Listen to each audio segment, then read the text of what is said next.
go to Barcelona and introduce Alvaro Sainz. Alvaro, come and join me. Alvaro is from the area Metropolitana de Barcelona, and you are going to talk about the Barcelona metropolitan area green metropolis strategy.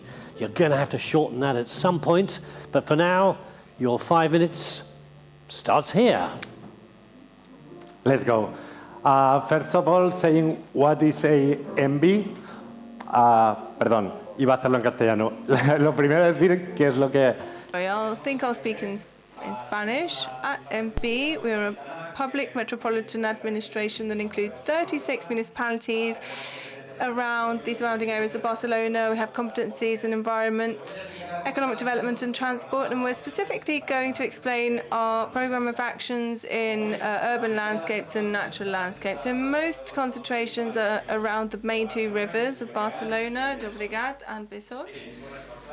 So our investment plan has had 3 calls in the process. The first was in 2016, 2019, where 21 million euros were invested, 15 million metropolitan area and contributions from the different mayors' halls. And basically, you can see one of our main concerns here, one river with lots of scars, creating marks on infrastructure and access by municipalities to the Llobregat River. First of all, we'd like to achieve an integration of the landscape, so that the environment can be integrated not as a park but as a natural space. So that's really important for us.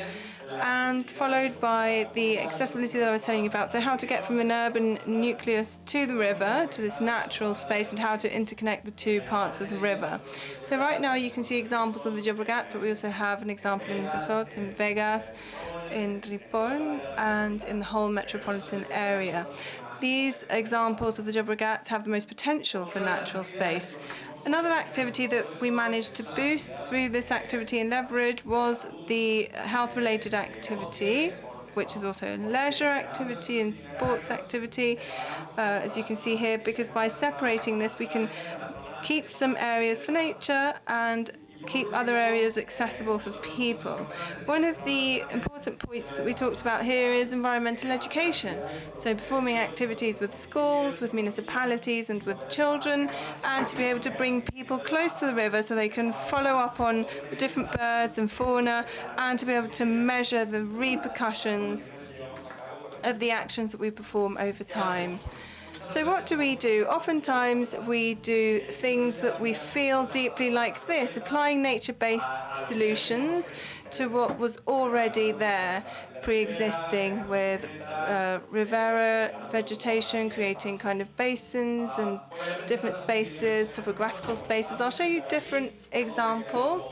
This is very close to the area. If you want to know where things are, you can always ask me. This is Montcada, and in Montcada we have a transition between the city and the river, going from a road to a space for a river, respecting the flow of the river. So as you've seen before, this is concretely the Ripoll River, and we have what we call guades, which are kind of spaces that cross over both river banks, and so we choose the area that least damages nature so that people can walk through it. And right now we're carrying different actions. We're taking water from the parking area in Plaza de Vila to the mouth of the river to create kind of lagoons where you can create habitats and generate biodiversity.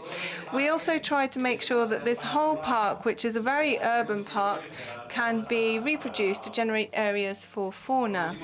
And finally, we sometimes perform infrastructure integration or generate new infrastructure, such as this pedestrian path that closes the green ring of Valles, and it's generated a new kind of attraction here and a new regeneration of the river.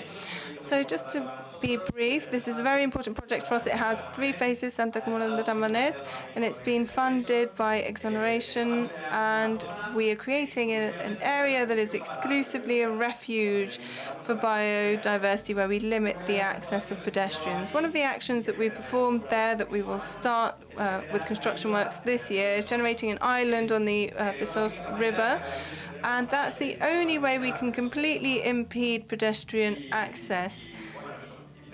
And that's what we're trying to do. We're trying to generate this island of Besós with the idea and the concept of looking at that current state, and without, getting rid of all the pre-existing measures, we want to generate a completely different reality here. And I just would like to say that we have a new investment plan for 2023 to 2027, where we will invest more than 27 million euros and probably more than 30 with the Mayor's Hall. Thank you very much. Great job. Thank you very much indeed.